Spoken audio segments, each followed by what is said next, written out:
Well, we have got Representative Eric Seinenberg with us today from Ohio House District 21.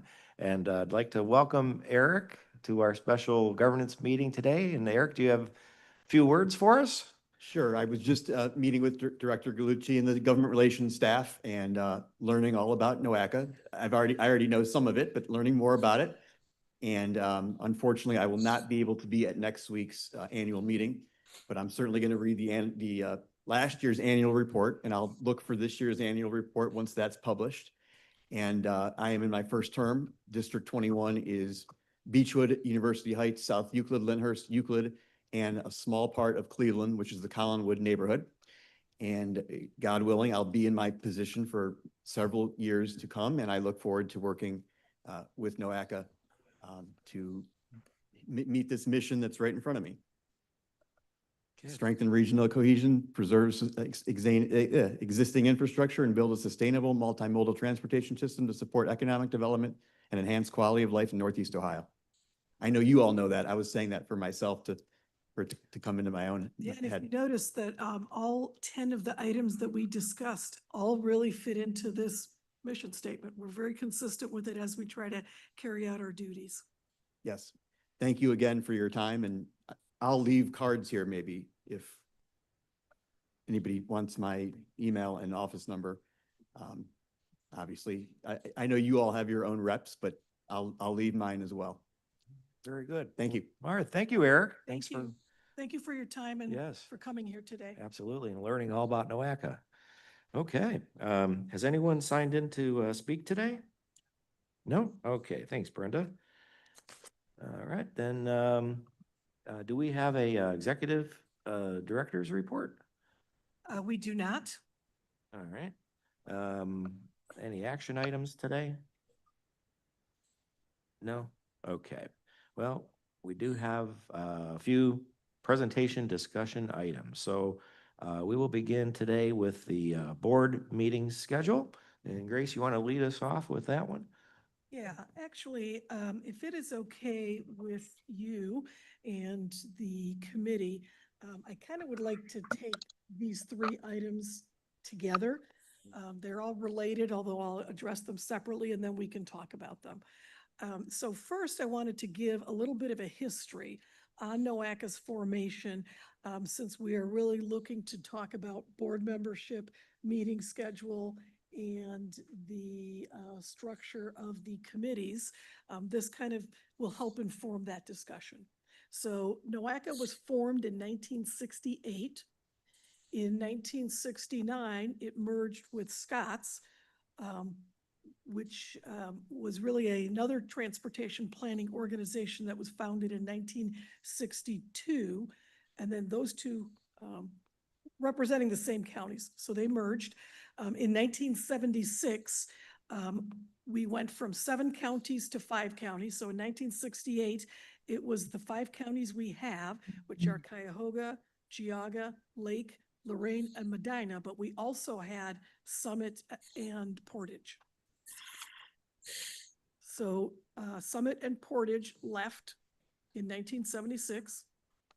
In 1984, there was a merger again, which gave us our responsibilities for water quality. Then in 1991, we had our first code of regulations that was a major change since the formation. And we have today as a guest who was on the line, he's not here in person, Hunter Morrison. Hunter Morrison was president of the NOACA board in 1991 and shepherded that code of regulations change through the board. And I thought he could help shed some light on where we are. That was the major change. We've got a couple other ones that I'm going to talk about, but that was one that was a major change from the original one. In 2002, ODOT was added to the Code of Regulations as a member. In 2009, weighted voting was eliminated. In 2013, the current committee structure that we have was developed. In 2020, we had changes on the membership to directly connect it to the census and proportionality by formula. We also put back into the code that there would be a minimum of the 3 commissioners on the board. That was in the original 1968 version. Somewhere along the line, it was taken out and left a little bit more broad and in terms of what and who could be in NOACA. I think the 3 commissioners were always honored, but it was no longer specifically in the code. But now we made sure that it went back in the code. And so in 2022, we did get the results of the census and did the reallocation of the proportionate seats based on that 2020 census. And this presentation will be available right after the board meeting online, so you don't have to take furious notes. You could just take light notes. Any questions? What was weighted? So weighted voting meant that although there was only a certain number of board members, and I believe the number was 43, there was more weight attached to some board members because of proportionality. So the 43 board members was established by 3 county commissioners for each county and 3 representatives from each county that were municipal, township, county engineers, administrators. So you had 6 members from each of the counties, plus you had an additional member from the city of Cleveland, the mayor of the city of Cleveland. I believe that takes us to 43. But because of proportionality, members from Cuyahoga County and the city of Cleveland would have more, would you say it? More weight, I guess is the only way. I was trying to think of a different word than weight, but they had more, their vote would count more. So there was a calculation to it. And if I'm from Cuyahoga County and I'm voting for something, I'm one person, but my vote counted 2.3 times or something like that. And I just made that number up, but the concept. Okay, I like that. Super delegate. Yeah. And so that's what weighted voting was. Weighted voting was an issue that came into play with the Nagel Road interchange. So the Nagel Road interchange was something that Lorain County wanted very much, and Cuyahoga County and the city of Cleveland were not in support of in general. I mean, there were different members here or there, but after that issue played itself out, which the interchange did get approved by NOACA, there was a move to restructure the Code of Regulations, and Steve Hambly was president of the board at the time. And Steve Hambly will be joining us at our next meeting to talk about that major change. But you know, those were issues that came up at that time. So, yeah, so it was eliminated in 2009 to coincide with the Nagel Road interchange issue. So right now, so presently, what do we have, 46 or 48 members? We have 48 members, 48. 2 of which are non-voting. So we have 46 voting members. And initially, when NOACA was created in 1968, we had 43 voting members and 1 non-voting member. The non-voting member was the U.S. Department of Urban Affairs. So the non-voting members now are, was it the Turnpike The Turnpike and Yeah. US EPA. and US EPA? Or I'm sorry, Ohio EPA, thank you. Ohio EPA. And the Turnpike. Mhm. Okay. There's a slide on that. Yes. Okay. So that takes us then into the meeting schedule. When we redesigned the committees and the meeting schedule, we did that in 2013 as part of that change. The idea was to ensure that all action items were thoroughly vetted. The dates were screened against conflicts, and then that proposed schedule is presented to the governance committee.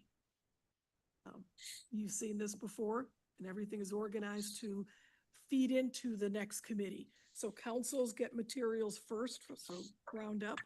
Once they make their review and their recommendations, they send it to subcommittees. Once the subcommittees look at it, they send it to committees, and then the committees send it to the full board. And through that, the executive committee looks at it for placement on the schedule for the agenda.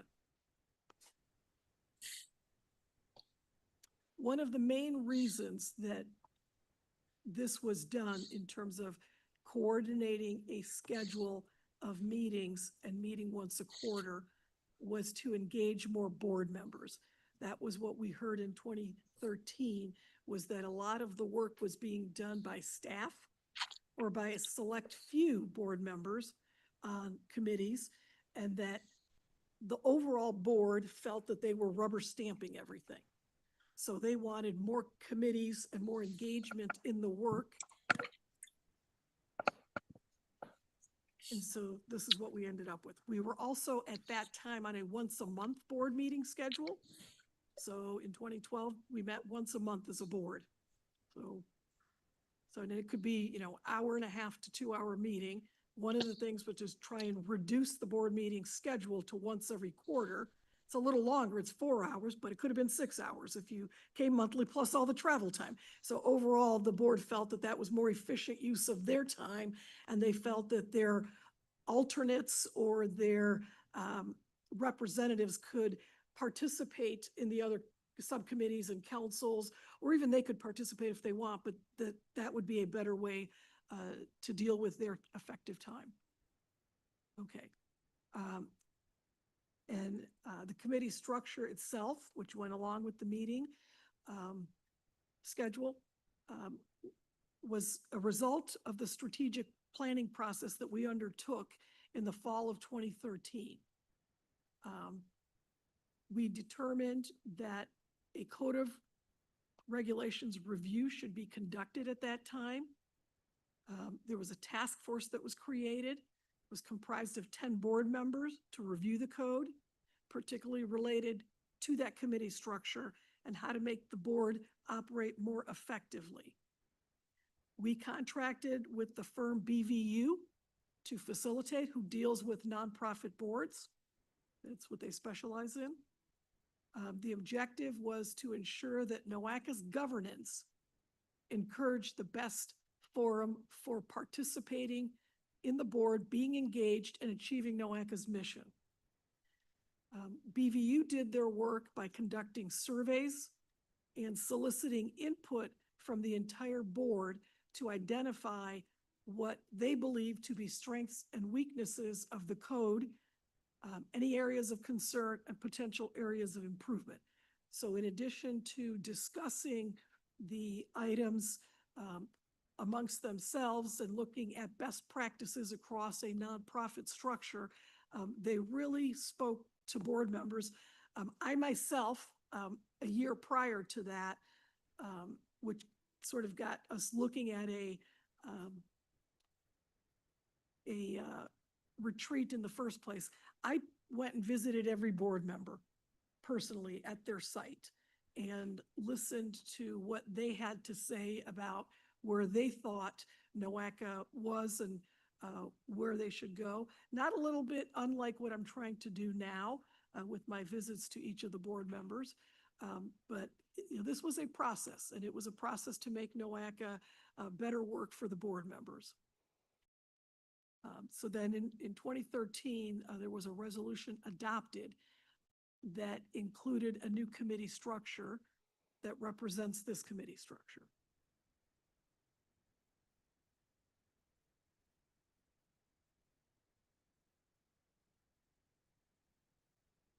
And one of the things that was changed, much of the decisions were happening at the executive committee level, and this allowed some diffusion into the other board members that were not on the executive committee for the more technical decisions.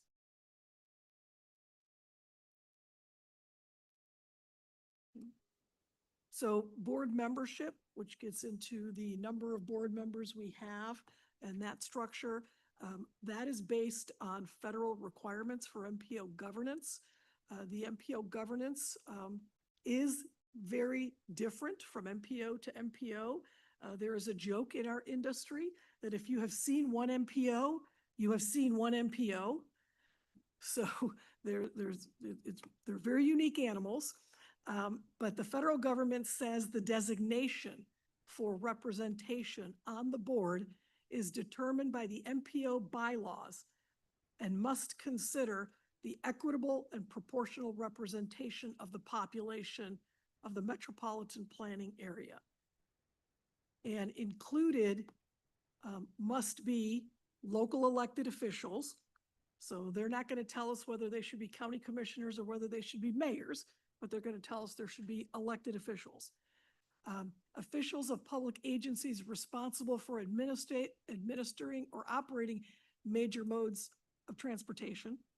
They're not going to tell us whether they should be public transit providers, although now they do. Since they originally came out with this, there is a regulation now that requires public transit providers, but at the time they were looking for public transit operators, county engineers, city engineers. They were looking for folks that were responsible for administrating modes of transportation. So making it an informed board and not just a political board. Not the the political folks are not informed, they're informed, but looking at making sure that the technical aspects of the work was viewed as well. And then the appropriate state officials. And in this case, the only one that is required for the MPO is the Ohio Department of Transportation. The EPA representative is for our 208 water quality responsibilities. Current NOACA Board of Directors, as I mentioned earlier, was established in 2022 based on the resolution in 2019 that structured the board to be consistent with the census. And because of the discussions that had been had about what proportionality means exactly, we developed a formula. You've seen the formula before. I don't think I have it in this slideshow, but it's you know a very complicated formula that was developed by NOACA staff and then reviewed by all the county engineers. And so the county engineers approved that formula, thinking that they were the math people. So they knew math just as well as our staff did. So that is where that formula comes from. And the formula is directly tied to the census. It starts with a basis of 3 per county that have nothing to do with the census. You just get 3 for the commissioners. And then on top of that, if you have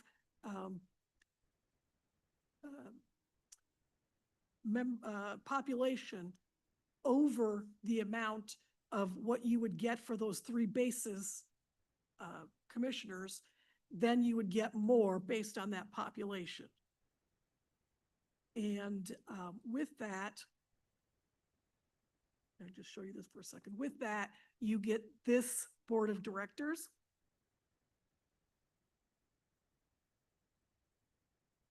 Sure, but I think I might answer it before you ask it. With that formula, the one thing that happens when you give everybody a basis of 3, in some cases, Geauga County mathematically would only have 1.5, but they get 3 automatically. And then when you do the formula and it rounds, because you can't have half people on the board, any shortage comes out of the largest county, which is why Cuyahoga County does not have the exact representation. They actually have less. Is that the question you were going to ask? Oh, okay. So my question is, does Cleveland also automatically get 3 and then the rest of them come out of population, or how does their number get to be as? No, their number just is population. So that's through the formula, there's 1 representative and all the rest are, or no representative, it's all formula. it's all population for them. Oh, okay. Okay, thanks. Wow. Yeah, more. Chair, but I guess, so if you don't mind, if you Sure. could explain that, that's my question. Is it population for Cuyahoga County? And is It's a good question. Cleveland included in Cuyahoga County? I So, mean, yeah, I it's think a great geographically question. it is. I drove Yeah, through. so yes, geographically and conceptually and by the code of regs it is. So Cleveland gets their own representatives, but they do come out of the population of Cuyahoga County. And what went into determining that Cleveland was there any logic or population or anything required? Yes. Why so, Cleveland gets yes, 8 or 20 for this? At the federal level, um, your, um, your region is based on, an MSA, the Metropolitan Statistical Area, and Cleveland is the seat of the Metropolitan Statistical Area. And in the original bylaws of NOACA in 1968, not only were there 3 commissioners and 3 other representatives that were elected or appointed officials, on top of that, the mayor of Cleveland was his own representative. Right. My other question is regional authorities. Are those included in the Cuyahoga County numbers? They are. Those in So that is another thing that comes out of Cuyahoga County's number, because those regional authorities are considered regional authorities only in Cuyahoga County based on jurisdiction. So we may all consider the Port Authority to be a regional port, but in Ohio legislation, it is Cuyahoga County Cleveland Port Authority, so it does come out of Cuyahoga County. Thank you. And same with the sewer district, although I think geographically they extend out to Geauga County or others, but because their primary area is Cuyahoga County, it comes out of Cuyahoga County.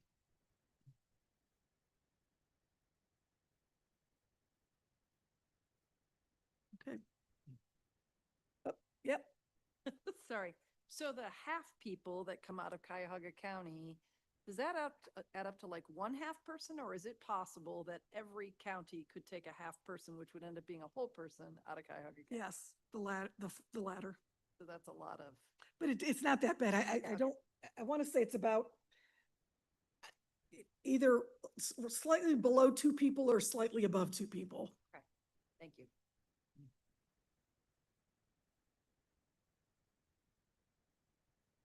Yeah, I haven't looked at the formula for a while, but I can certainly get you that number exactly, Debbie. Yeah, Now, you base this on the 2020 census, correct. okay? But you did this in 2022 when all the numbers were finalized. The next census will be in 2030, it is assumed. But if there's one, say, earlier that's corrected by some way by the federal government, then will you then reassess these numbers at that time? Good question. So in the bylaws, it does say that it's the decennial census.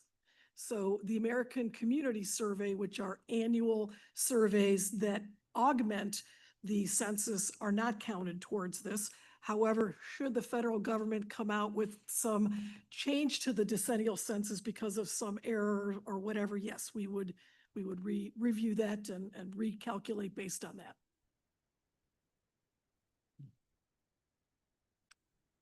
And the reason it was done in 2022, the census takes place in 2020, but by the time they complete the census and publish the data, it is 2022. So as soon as the data is published, I believe we have 180 days, I would say 6 months, right? Yeah, 180 days, 6 months to pass a resolution at the board reorganizing the seats.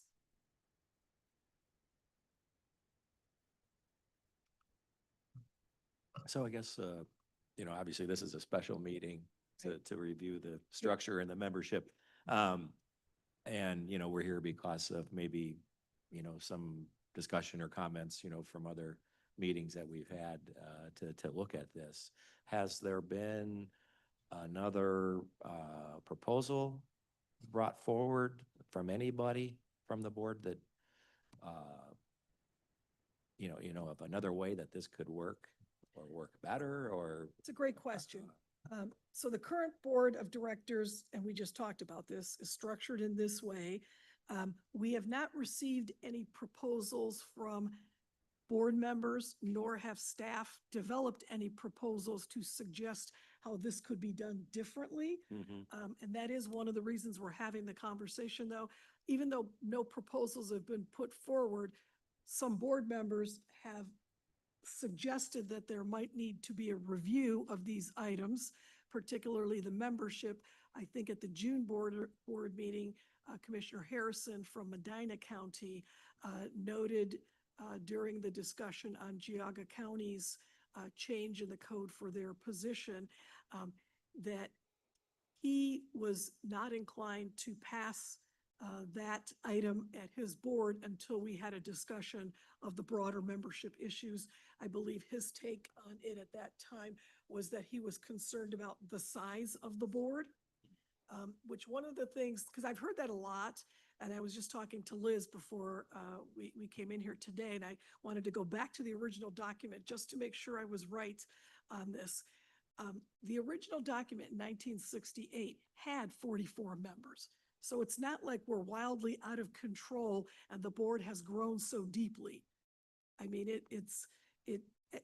the time, well, of course, we had 2 more counties at the time, but still, we're looking at the 3 county commissioners have always been there, and there were at least 3 others from the other counties, and then 1 more from the city of Cleveland. The changes that we've made have been a result of the city of Cleveland essentially bringing forth a federal lawsuit because they only had 1 member on the NOACA board, with all of the other counties having significantly more board members and the others then outnumbering the city of Cleveland 43-1, when at the time Cleveland's population was larger than I think each individual county. Yeah, so I mean, so there were concerns about the proportionality. So that, and I in a timeline that we have studied, NOACA was decertified in 1970 because of the proportionality issue, and then reinstated in 1972. So there was a lot of discussion on that. And now, since then, the feds have put that in legislation about the proportionality. But again, I do want you to know that it's not like we were at 10 board members before and we've blown it up to 48. I mean, it was pretty substantial to start with. Question, Chair, just to Grace's last point, and I apologize if you caught this earlier, but the feds have put that into regulation. Just, that's something I've been trying to figure out in all the governances. What are the sort of the framework for how we do this from a federal relationship? So long way of saying, can you expound on that a little bit? Yeah, the legislation actually says something to the effect of that when constructing your board membership, the board must take into account proportionality. It doesn't tell you specifically how to do that, but it just says Got it. proportionality. And I don't want to wind this down a rabbit hole here, but is there, as far as we know, because it seems like there's almost something that should just be, if there's a codified language, we should probably look that up and know what that is. Is that DOT? Yeah, we do. I mean, Okay. Liz can read it. Could you But read we it? just consider, the Yeah. board must consider proportionality Okay. of representation, population representation in its establishment of the board. Okay. Is it a lengthy read or could you read it to us? I can't, just give me a second to pull it up.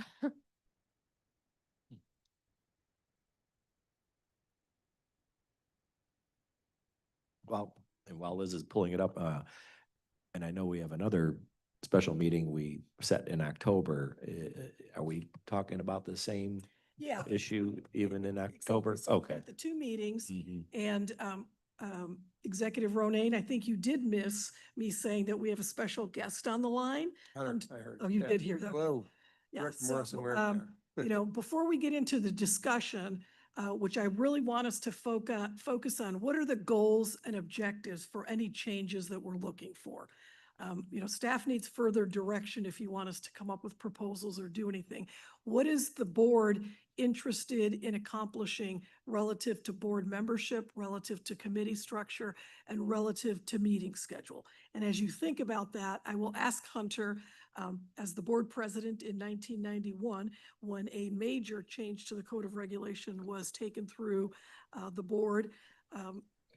Hunter, are you there? Yes, Oh, I am. great. How are you? Good, how are you? Oh, good. This has been a fascinating discussion. Um, Let me say that it's very appropriate that roughly every 10 years with a census, that an organization such as NOACA go through and understand how to maintain the principle of equity and proportionality. Equity across the regions, so people feel like they're equally represented. That was, and when we go back to 1989, 1990, 1991, I was president for 2 terms as we sorted through what NOACA is and what it should be and whether it actually should exist. Because as you may recall, there was a major scandal with a prior executive director. And one of the issues there that came forward was that the smaller counties seemed to dominate, and the core county and city of Cleveland did not play an active role in the organization, partly because of when the meeting times were. Monthly meetings were held at the same time as the mayor's board of control, which meant none of the directors could show up. And there was a real question of credibility. Mary Boyle, who was then county commissioner of Cuyahoga County, basically asked the foundational question: why do we need NOACA? What does it exist for? We discovered a couple of things. NOACA is an MPO, but underlying it all, NOACA is a council of governments. There are 4 MPOs in Northeast Ohio, 2 of which are councils of governments: Eastgate in the Mahoning and Trumbull County area, and NOACA. The MPOs for Akron and for Canton. Akron is a division of the mayor's office, and Canton is a division of the Stark County Planning Commission.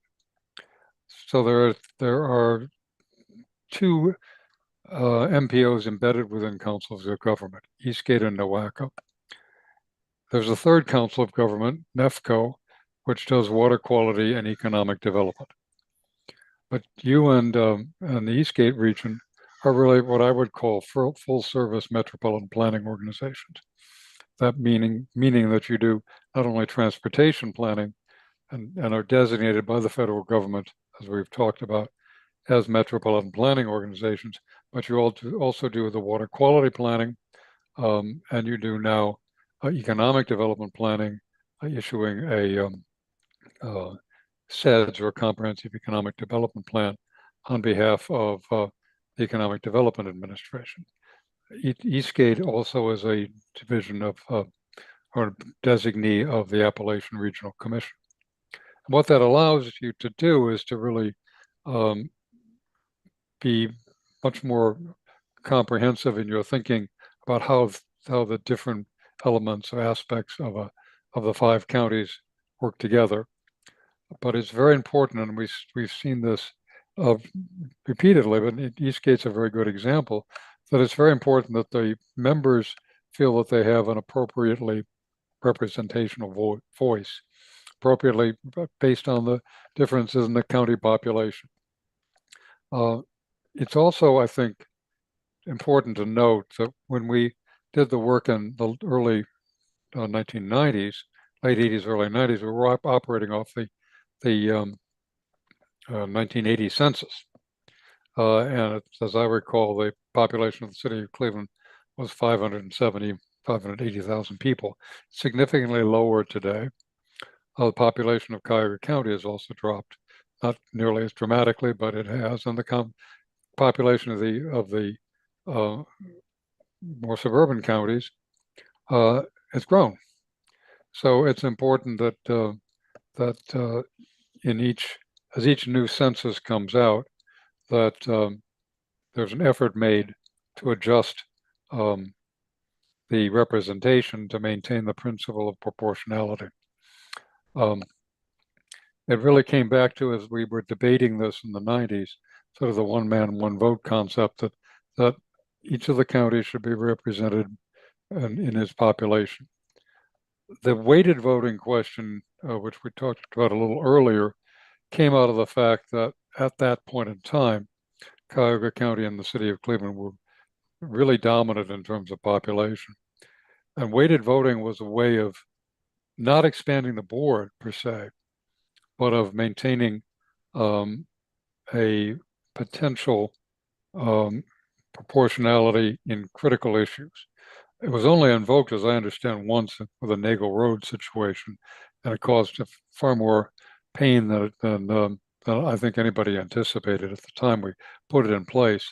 But by and large, on a daily day basis, everyone who was a member of the board of NOACA, at least the time I was involved in it, had an equal vote in most cases, except for these critical ones that we didn't see happening very often.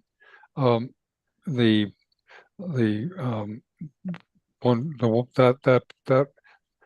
compromise worked. It was clear, I think, when the idea was tested, that it wasn't a good one, and that the population had shifted.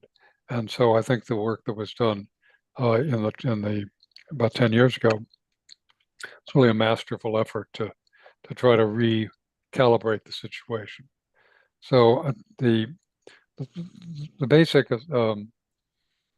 goal of our work in the 90s was to maintain credibility across the 5 counties among the participants, and to make sure that people felt they had an equal vote and were dealing with each other in a fair and equitable manner.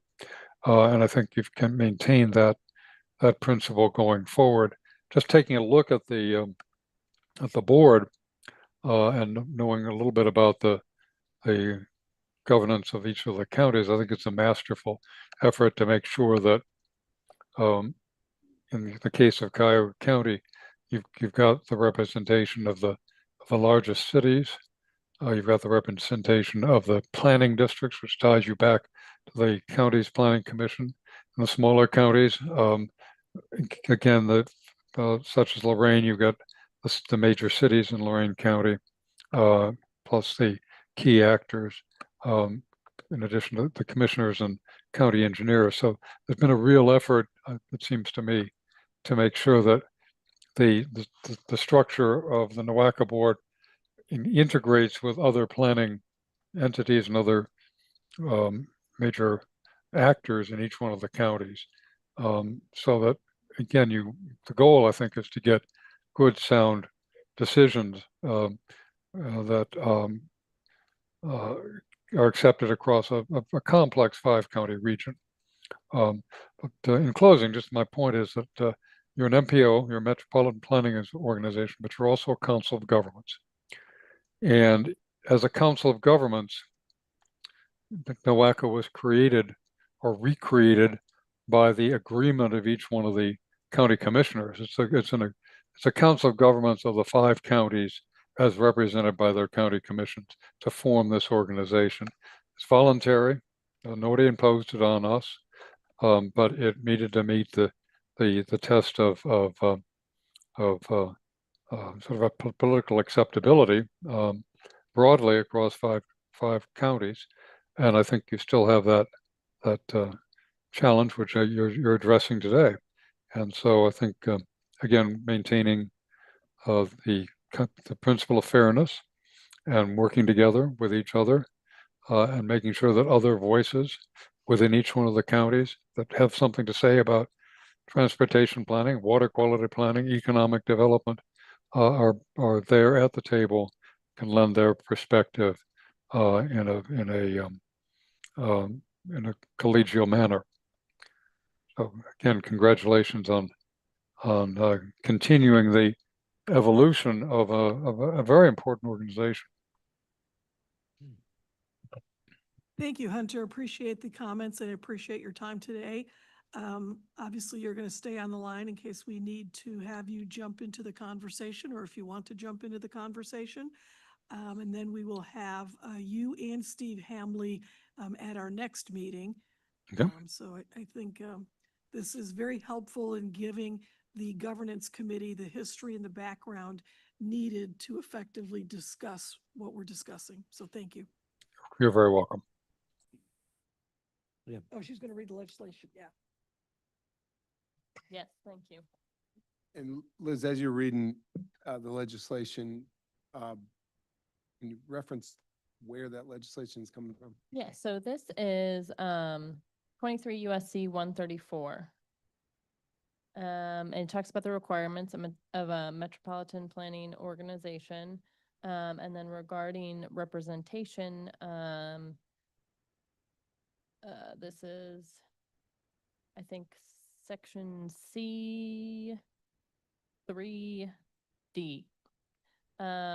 Subject to the bylaws or enabling statute of the Metropolitan Planning Organization, the Metropolitan Planning Organization shall consider the equitable and proportional representation of the population of the metropolitan planning area.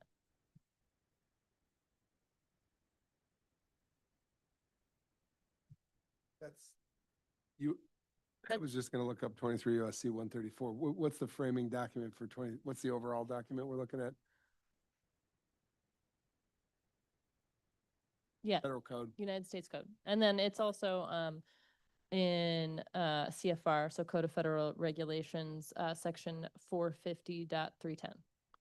Do you know when that code was, when that section was codified? I think it was with what the MAP 21 Act, but I couldn't tell you what time, what year that was.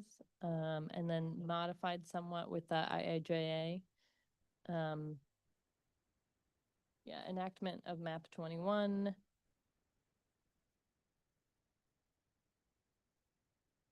I'm not sure of the year.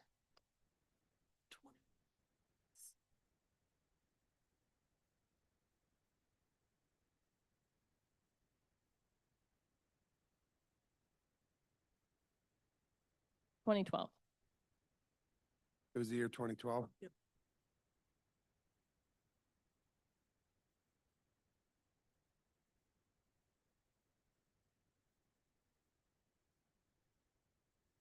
I'm just trying to tie back our organization to federal regulations, just to try to get somewhere on where we started.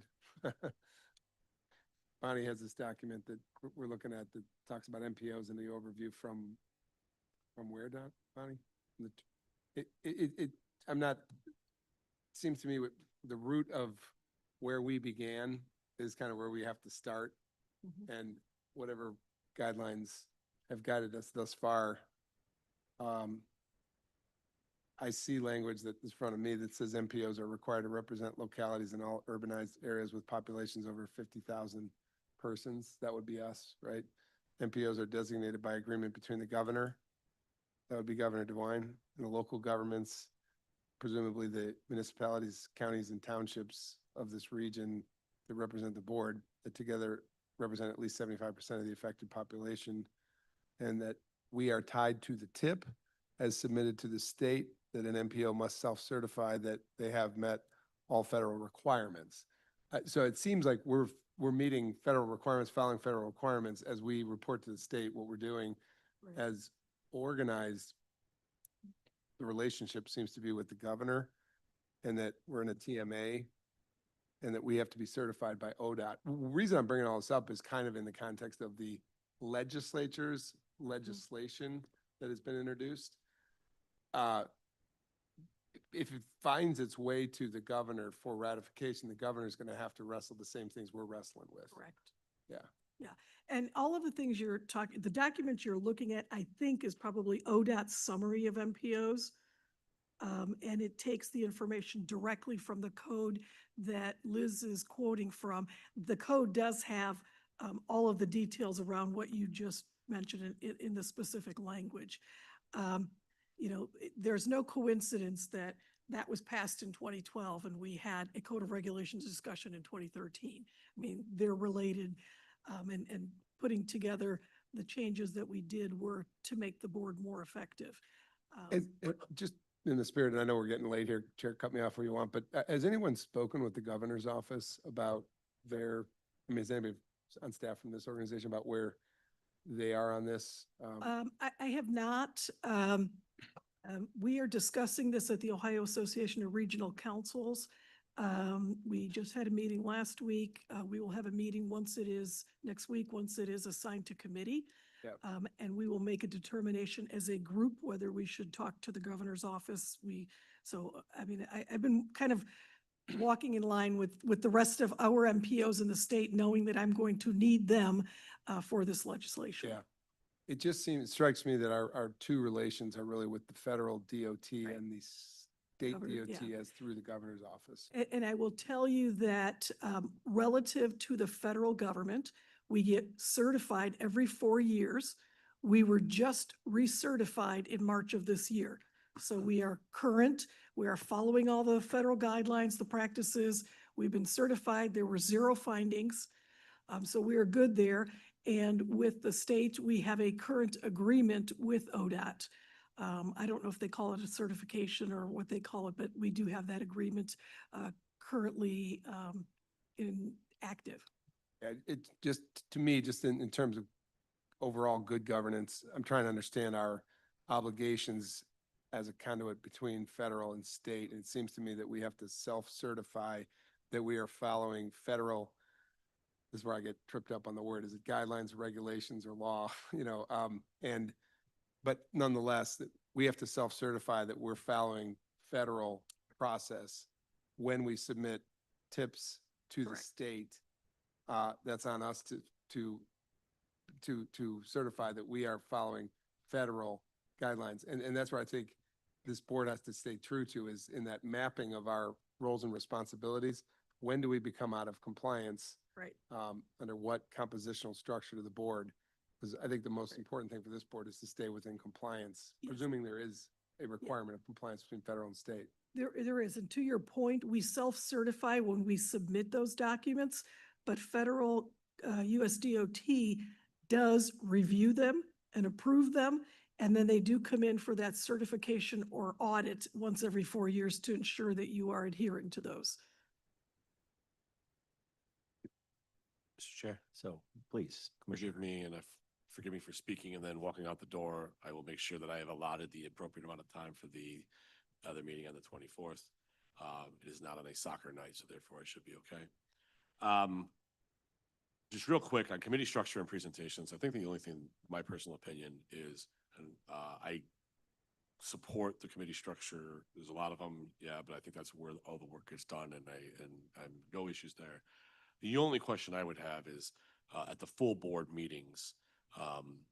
There's a lot of times we sit in executive committee, we'll see the full presentation of what's going to be presented, and then we'll sit through another full board presentation. And there's a lot of great information in there. I'm not minimizing the importance of it. However, as we saw in the past full board meeting, there was some discussion on some takes and 0 discussion on others. And so I wonder if there's 7 presentations to be made or 7 things to be voted upon on a meeting, if nobody wants any discussion on 4 of these things, can we simply say this presentation will be reviewed by executive committee, whatever you want to call it, omnibus agenda or blah, blah, blah? Can we just vote to approve without having the presentation again to the full board if nobody wants any discussion on that topic, right? I think that might help to shrink up some of the full board meetings, once again, to also allow for full discussion on some topics that require more discussion, so they're not up against the gun and, we're trying to get the meeting done. With regards to on that topic, with regards to the board composition, I have 0 questions on having a board. The formula sounds like a lot of work went into that, and kudos to the math strategists that put that in place. Federal, whatever you want to call it, regulations, code, laws require representation by population. No question that the board at this size and the composition is taking that into effect. Those are the regulations for an MPO. And I guess where my sticky point, one of my sticky points comes to is that's as it relates to an MPO. And an MPO is intended for regional coordination of transit conversations. NOACA, right, wrong, indifferent, has other missions according to that, right? Whether it be economic development or air and water quality, et cetera, et cetera. And so a county that is required to be a part of this MPO, not required, but basically required, right? Because it's federal MSAs that assign us by this, et cetera, to get in and out of the MPO requires, 6 governments to all have unanimous, whatever, right? It's difficult. So for a county that wants to, for example, economic development, not have to work through NOACA, because they're a part of NOACA on the MPO side,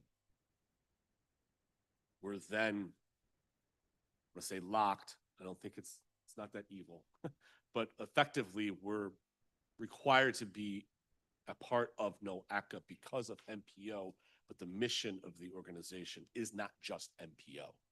And so that's where some of, I can say our frustrations in Lake County come from is, it's again, this is an MPO, wholeheartedly, yes, federal government, that's what we need to do for transit. However, the mission has gone beyond transit of NOACA.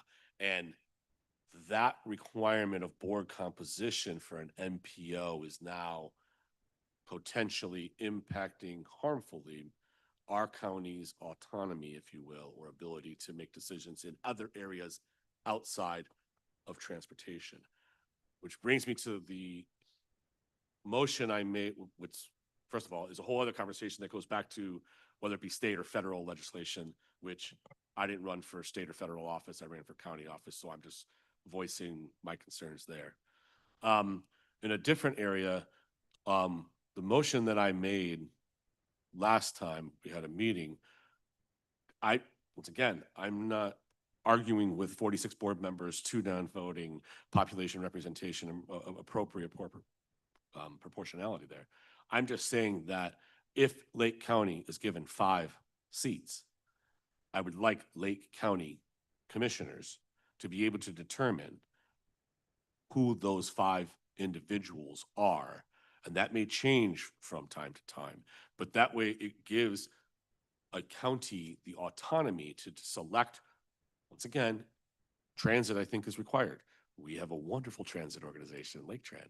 I would absolutely want to have them at the table and be one of those seats, but the other 4 then, we could then have a conversation amongst the county commissioners who would be appropriate each year to put in those positions.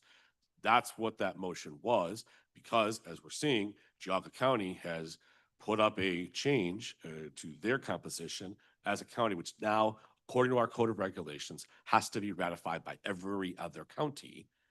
And to Commissioner Riddell's point the last meeting, it doesn't seem right that a commissioner from Lorain or Cuyahoga or wherever else can overrule the will of the Geauga County voters in the situation. So that's why I would prefer to see us move to that, so that every time an individual county wants to change its composition, so long as it's adhering to the federal regulations that are put forth so that we can see certified and submit to the state and governor, that we just have that ability to do that. My last comment, and maybe this is a comment for executive committee, but I think this applies to governance. I always wondered why governance had 7 members, but executive committee has 6.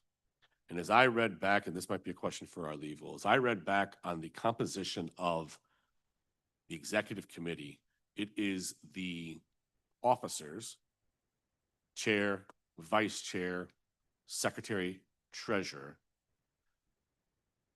Then it also references a second vice chair, parentheses, if any, and the mayor of the largest city, in this case, which would be Cleveland. So I guess my question is if the mayor is an officer, does that mean we no longer need a second vice chair to get us to a 5 number? And if the mayor isn't, do we need a second vice chair to then get us to the 7 number, so that we would have an odd number in that committee? Typically, any committee or board or whatnot would theoretically have a odd number. And so I guess that's my question to the bylaw attorney is, it says second vice chair, if any. And, so in addition to those officers, it says, and the mayor. But if the mayor is one of those officers, then do we need to eliminate the second vice chair position? Those are good questions, and we'll look at that in more detail. But I do know that the executive committee in the regs also says that there must be a member from each county and the city of Cleveland. So the city of Cleveland and the county, each county would be 6 members. So that's where the 6th member comes from. And then those are usually the officers also. And there's language in there that says you can't be this and this or this and this. So we'll look at that and get back to you on. And that was my question, is the Yep. requirement for the city of Cleveland the mayor, or is there an additional person for the city of Cleveland as well? So for the city of Cleveland, for the executive committee, it could be I'd have to look at the code too and double check that, but I believe that it can be a representative from the city that is a board member. Which Right. one? Say that again, I'm sorry. Executive committee? For the executive committee requires the mayor of the largest city in the 5-county region to be on it. I think the way that we do our rotation with officers is such that it meets that requirement by always having the mayor in that road. But I I- think your question, I understand understand that, your I thought- question, and that might be something that we need to reflect on. I think it did not necessarily mean the mayor of the largest city, because it doesn't specifically say the executive, county executive, or it doesn't specifically say commissioners, right? It has to be a representative from each. I mean, that was the, Oh, yeah. that, Yeah. that's what it appear intent would be. Right. But we'll take a look at the language and Yeah. And then I guess that was a question. I don't know if I saw there has to be a representative from the 5 counties and the city of Cleveland correct. and the mayor. No, 5 counties, the city of Cleveland, 6 members. So then in that situation, we would have, so what is there? Chair, vice chair, second vice chair, secretary, treasurer is 5 positions. But if you take out the second vice chair, it would be 4 positions plus the mayor, which would give you a 5-person. So that, I just wanted to, as we contemplate next year, I just wanted to look at making sure, because this year we have 6 people there, but So we need to take a better look at that, but the intent of I haven't looked at that, but the intent of the executive committee is really to have what is referred to as the Senate version of representation, whereas the board is the House of Representatives. So the board is proportional, like Congress would be, or like House of Representatives would be. And then the board is, or the executive committee is the Senate. So you have 1 person from each county and the city of Cleveland having equal representation, and then the full board having that proportional representation. That was the intent behind this, but let's take a look at the specifics in there so we can get back to you on that. awesome. Thank you. John, did you have a Thank you, comment? Commissioner. Appreciate that, especially on that waiving presentations. I think that would be something that could really move things through quickly at the Board of Directors. About that, because there are some comments that wouldn't, or would have been made during the Board of Directors that were cut short due to the question being called. And I think that was a real, disservice to those members who from other counties who wanted to speak up on a topic. And so I agree with you. This will give us a little more time to be able to discuss that instead of having a big topic at the very end of the board meeting get minimized as far as comments being made. And it was a very close roll call vote, as you might remember. So thank you for that. Good, thank you, John. Okay. Bonnie? So, since we're reviewing several items, City of Cleveland would ask that, research be done on changing the the mayor as a board member to be more open-ended. Either the mayor or his appointee be part of the board and the executive board. So if you could look at that, the city of Cleveland would appreciate that. Yeah. I have to say, that sounds like a great idea to give the power to the elected official to put somebody on the board that wants to be, so. Great call.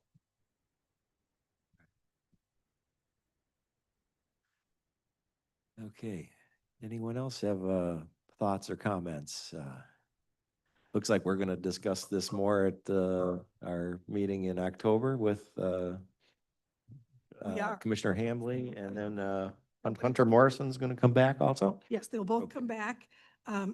Steve Hambley actually was three-time board president, and Hunter was twice in a row.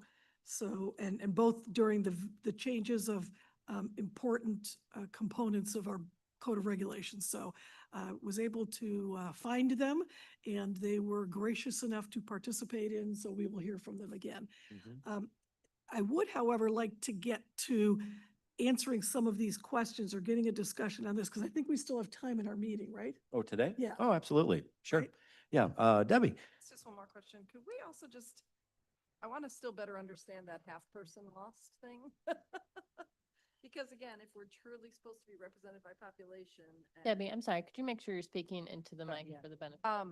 Just everyone? the half person lost thing. I'd just like to better understand how many people Yeah, well, we have lost. And again, if we can maybe look at that in a different way so that it doesn't seem like it's a fair representation of population if it comes out of the largest county when others are partial people get their. I partial. don't disagree with you. I'm very much a mathematical person.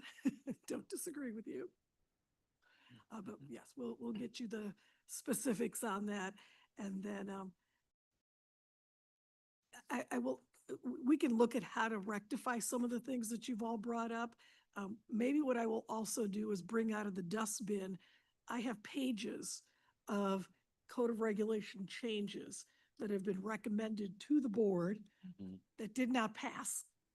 Many are the things we're talking about to clarify issues in the code, and it did not get through the board. And I think we've tried to get it through the board a few times. So it might, because we're wanting to have this conversation again, that might be worthwhile to bring some of those things back and see if we could move them through. When Commissioner Beveridge, was discussing, his, idea of, the commissioners, once a year deciding who would be on this board, for their county, I always felt that it was actually up to the commissioners, and just, using Medina County, for example, there could be a point, I would think, maybe in the future where maybe all 3 county commissioners from Medina County would want to be on this board. And so, the township representative who, I am the representative for the townships, maybe that one would disappear. Maybe they rotate between Medina City, Brunswick, and Wadsworth every year. Maybe that seat would disappear. I'm just saying, maybe they, isn't that correct, though, that the commissioners do decide that? Well, they do, except that it's codified in the code of regulations. Therefore, that section is required to have ratification as opposed to a majority of the board. So that's a question there. But the idea, and some of this just goes to history, and with each iteration of changes in the code of regulations, which is why I thought it would be worthwhile to have Hunter and Steve talk to us about this. With each iteration, there's still an attempt to keep whole what the purpose was of the membership from 1968. Okay, we've adjusted it for proportionality, but the idea in 1968 was to include not just commissioners making the decisions, but also the local elected officials, such as the engineers, the mayors, township trustees, that they would also get seats that were not controlled by the commissioners. So that's where that history comes from. And so I think, it's complicated. And it's not something that should be taken lightly, which is why we're having these special meetings. And I think that's really good. But we need to think about, what is it that we are trying to change and how does that relate to what's there or why it was there? But in the original 1968 docs, it specifically states 3 commissioners, which add up to 21, 3 times 7 was 21, and then 3 other elected or appointed officials, including like engineers, mayors, township trustees. It does not say that the commissioners would appoint those. Chair, I've got to get going to another meeting too. The thing that I guess for an open discussion, the thing I keep coming back to is we as a board have had internal discussions about our board governance structure and our composition of our board. We've had those, offered by commissioners and others around the table. We have a discussion within ourselves about our board constitution and composition, but we also now have a new variable of state legislation that is looking at our composition and the composition of all MPOs throughout the state of Ohio. So I think there's really 2 conversations going on kind of at once that ultimately need to intersect. One is our own internal discussion about our board composition, and the other is the external conversation about our board composition. On the external side, I think what would be helpful for future meetings, and I know that there's a lot put on this team, the staff, Grace, you and your team, so perhaps our legal counsel gets involved with us on this or others. But what I feel needs to really address the external conversation is what are the federal blank requirements, laws, code, regulations? What is it that guides our or enforces or mandates our compositional structure as an MPO? And as that path follows to how we self-certify to the state, to the governor's office and the state DOT, how does that path compare with the legislative path that's now being pursued?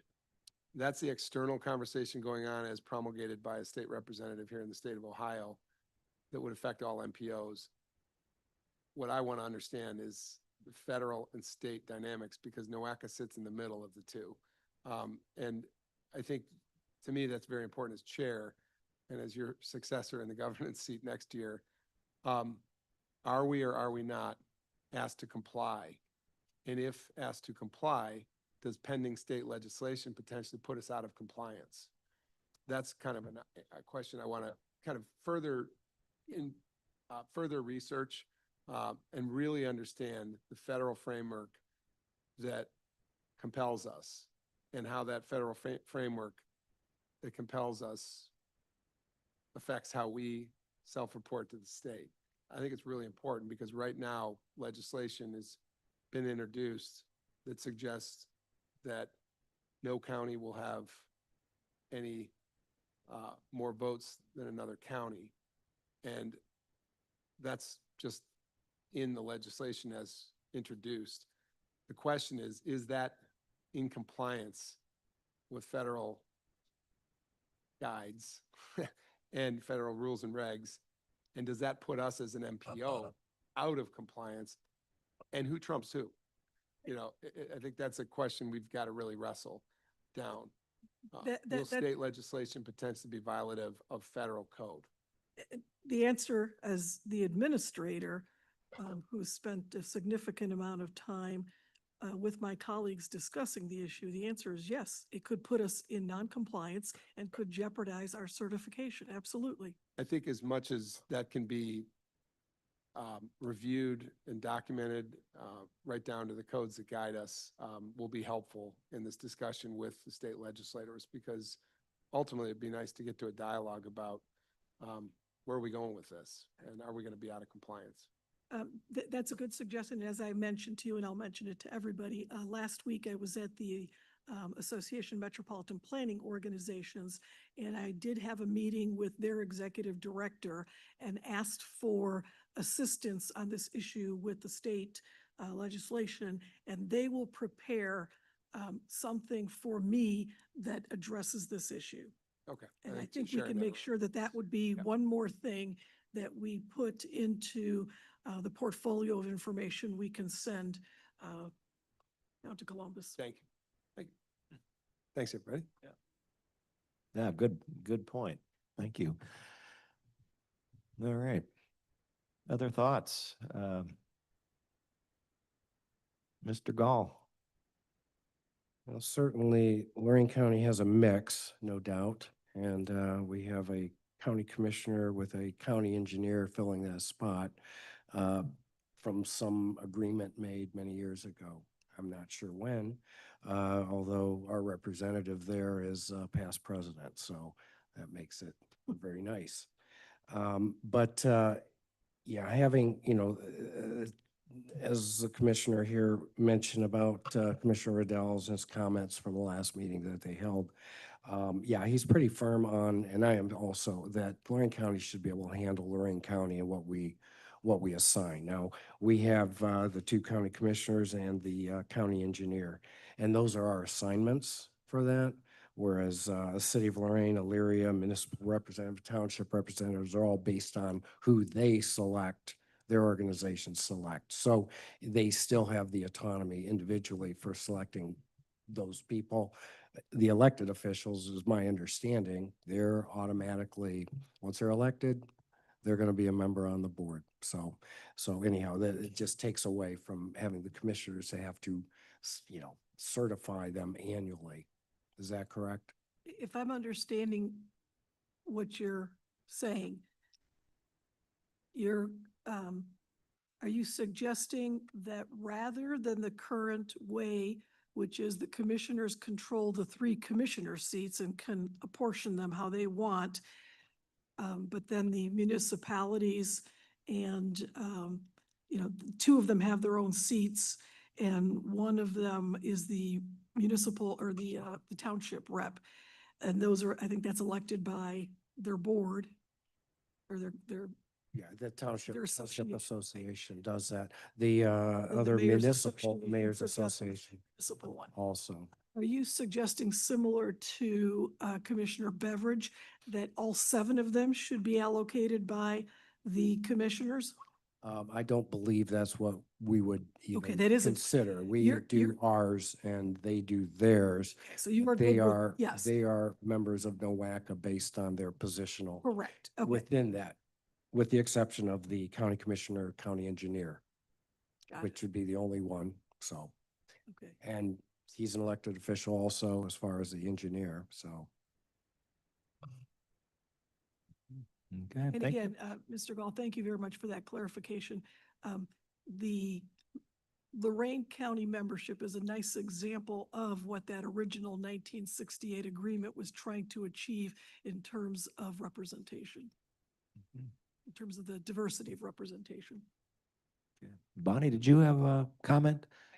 Yes, I did. And correct me if I'm wrong, but I thought the challenge that Mr. Beveridge had was Article 9, the amendment, where each county of NOACA, or that anytime Article 4 is amended or repealed upon written approval by each county of NOACA, that I believe that's his challenge, that it shouldn't be the other counties that have to approve the membership.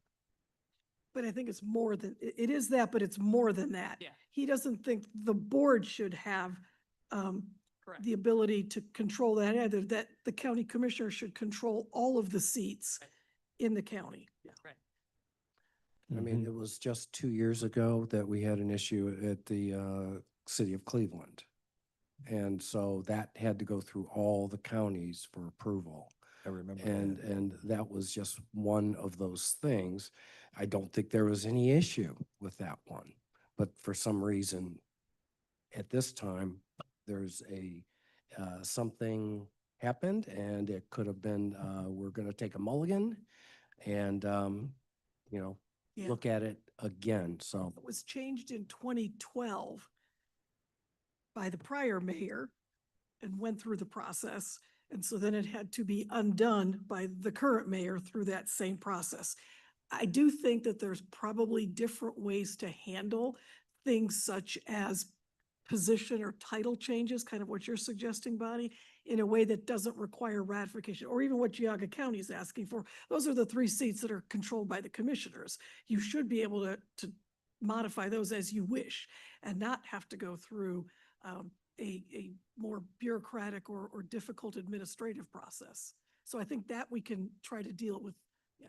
Yeah, That was Debbie? my question. Can we remove the ratification across the board? Because speaking for our county council, they have no idea what is coming before them and why they're, weighing in on Geauga County or, even the city of Cleveland.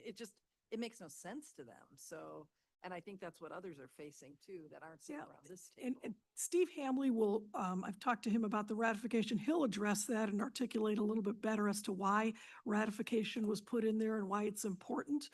But one of the main things that ratification was intended to do, and maybe by covering all of section 4, it kind of fuzzies it up a little bit, but the idea was that the membership can't change every year or every half a year or whatever, Yeah. anytime somebody wants to change them. And so if you put guardrails around that, maybe it's possible to do it. And again, the idea was that, and let's use Lorraine County as the example, if Lorraine County commissioners would control all 7 of the seats, they could choose to put only administrators from Lorraine County in those seats, and then the mayors in Lorraine County, even though they have 2 largest cities, would not have representation. The townships would not have representation.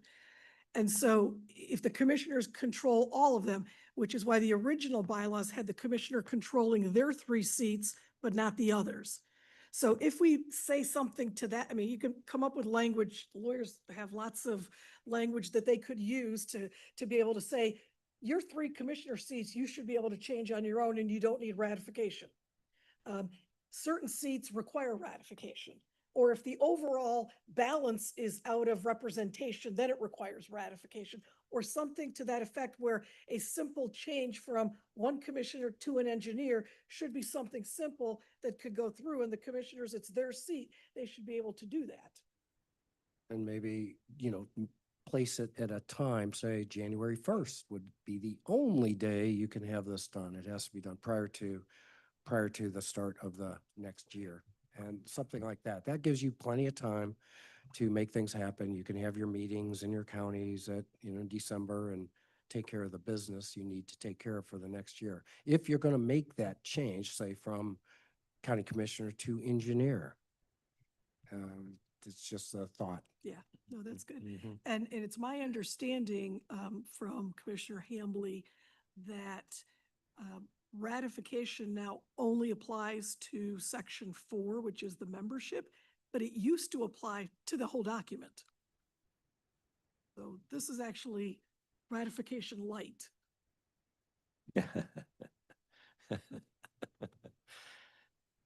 Yeah, Carolyn. Yeah, changing gears a little bit as far as like the board makeup overall and who gets what seats and how many seats. I understand that Geauga County right now has more than we probably deserve as far as population, but I think what I find a bit disturbing, and I know our residents do as well, is it seems like the city of Cleveland and Cuyahoga County are the tail that wags the dog of NOACA.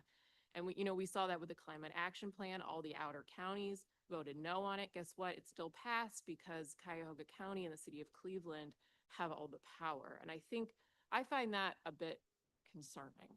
And I think that's what the legislation is going to address, if that would pass or if that gets any teeth. And I know like in our county for property taxes, like people are really upset about property taxes. And so we as commissioners are trying to be proactive so that ballot initiative doesn't pass, right? So that they see we're doing things to try to decrease people's property taxes. And I think this board should be proactive before this legislation gets through. Mm-hmm. Very good. Okay. Bonnie, you got anything else for us? Getting back to the agenda, do we need to do anything with the schedule? Is there any action that we need to take today? There is no action. This was just for discussion.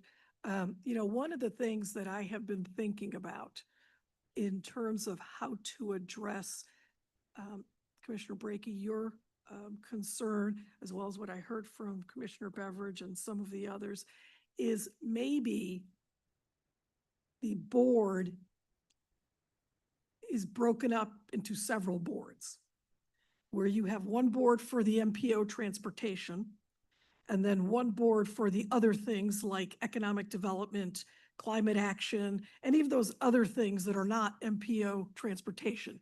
And maybe the representation doesn't have to be proportional on the other.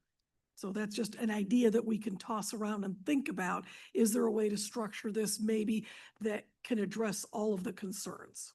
You know, keep us legal at the federal level, keep thinking about the region as a region, still give people representation that's fair and equitable, but not, you know, not do it in such a way perhaps that some feel silenced. Mhm. So, I mean, we always still have to think about representation being the people. I mean, the people are who we represent, and population does matter. It's how you get seats in every elected office. Mhm, mhm. So, but I do think that there's perhaps a way to get to some of these things that could address that. Okay.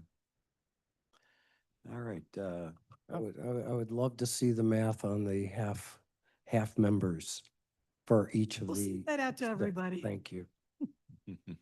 okay. Yeah, for probably 5 years, I had a spreadsheet on my computer that would, you know, calculate that, because that was always a question.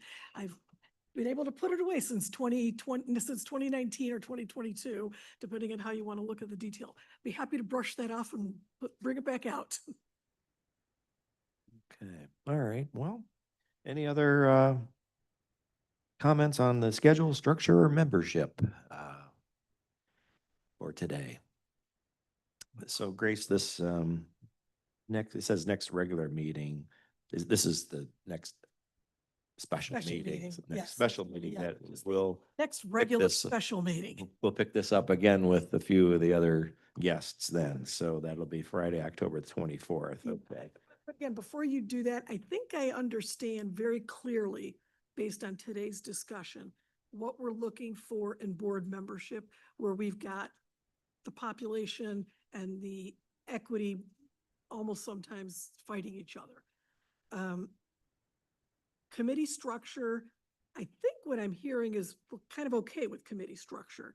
So maybe that there's not anything more we need to do on this. It's sounding like folks are, you know, accepting why that was done and how it was done, and the idea giving board members more opportunity to participate. The meeting schedule, we can still talk about, because I don't know that I heard that closed out entirely. But it is a structure that has to stay in a format that the councils feed into subcommittees, which feed into committees, which feed into the board. Sure. So you could do that monthly, you could do that quarterly, but it doesn't change, you know, it doesn't change that part of it. It just changes how many times you meet or how long you meet. So I don't know if anyone else has any additional comments to make on the meeting schedule. I guess the only other thing I heard, but I didn't hear it today, was, is there a different day of the week that's better? We do Fridays because that typically historically had been the days the commissioners don't meet. And apparently in 1970, they were meeting while the Board of Control was meeting at the city of Cleveland. Okay. All right. But again, if, it doesn't sound like those are as serious with the meeting schedule or the committee structure, that what we really need to focus on more is board membership. Am I hearing that correctly? Deb? Everybody. That I think the committee structure and the meeting structure, I was getting the sense of, are not as big of concerns with this governance committee, and that focus on the board membership is really what this discussion is about. And if not, then I'd like to go ahead and talk about a couple of the things that are the committee structure or the meeting schedule, so I have some direction. I guess the only concern, and I know we've brought it up before, is just the length of the board meetings in particular. I mean, I think it's just really difficult for folks to sometimes be able to commit that amount of time or not know. I mean, I think we block 4 hours, but sometimes they go longer.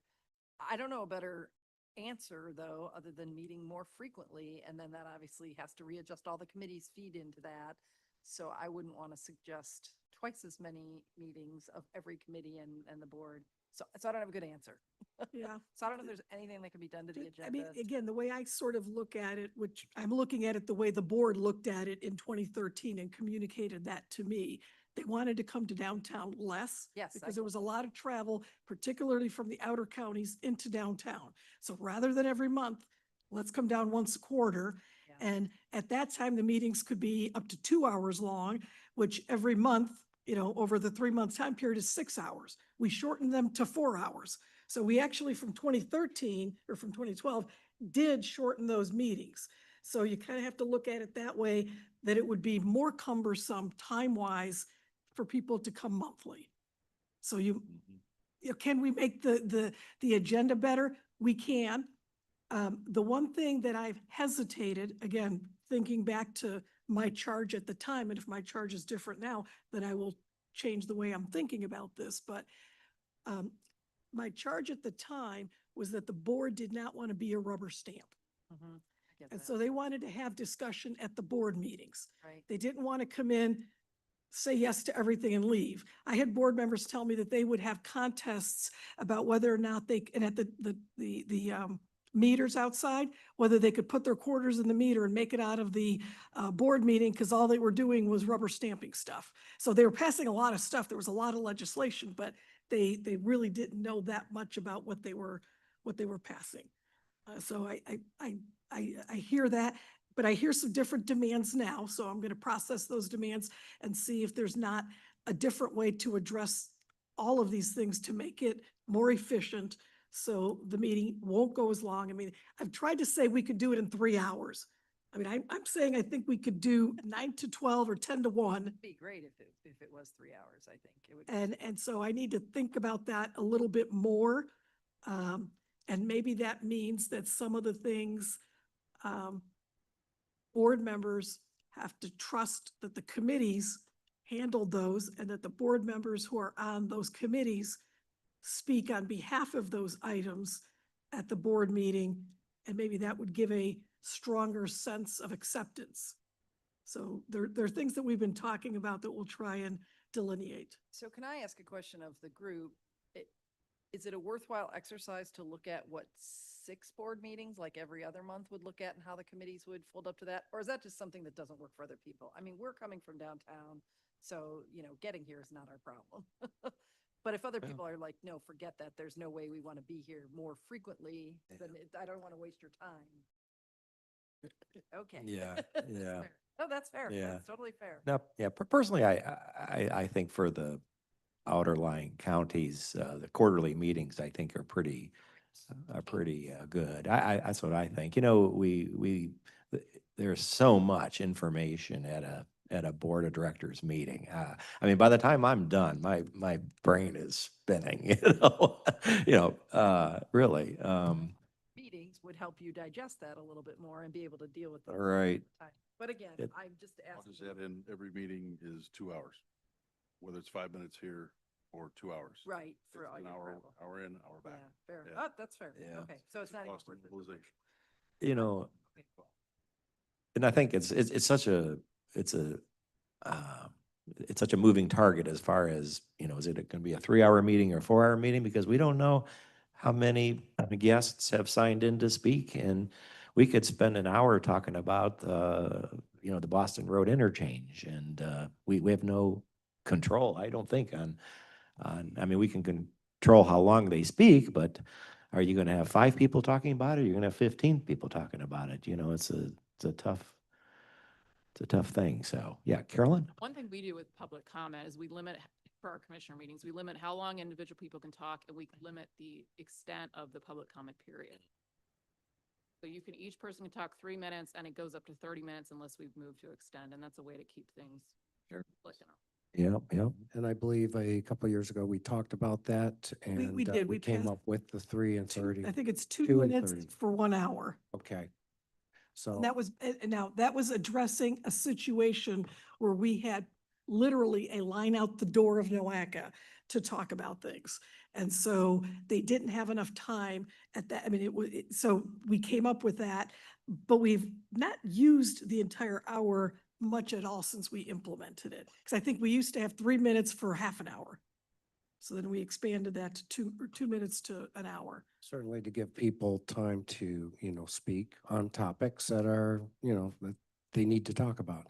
The thing is, being a public servant too means, be available for these things, be available, be engaged, speak for your constituents, talk about, our region and work for it for the good of it. And that's why we hold these meetings. And sometimes,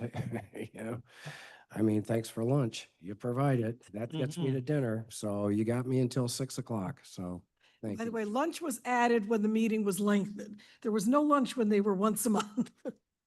So that was specifically to understand that we're committing more time. So we've got to, feed people and make them comfortable in being here. Okay. All right. Well, we had a lot of good discussion today and We did. we Thank you. really did. Uh-huh. Glad we called our special meeting. So, well, then, any other reports or updates for today? I just want to thank everybody for their time. I do know that it takes time to get here and then time to be here. It is very helpful when I get the opportunity to discuss with board members and get some direction. So thank you. Very good. Thank you. Any other old business that anybody can think of? All right. Any new business? All right. How about a motion to adjourn? Thank you, John. Can I have a second, please? Thank you, Debbie. All those in favor, please say aye. Aye. All right. We are adjourned, and our next special meeting will be Friday, October 24th, here, beginning at 1 p.m.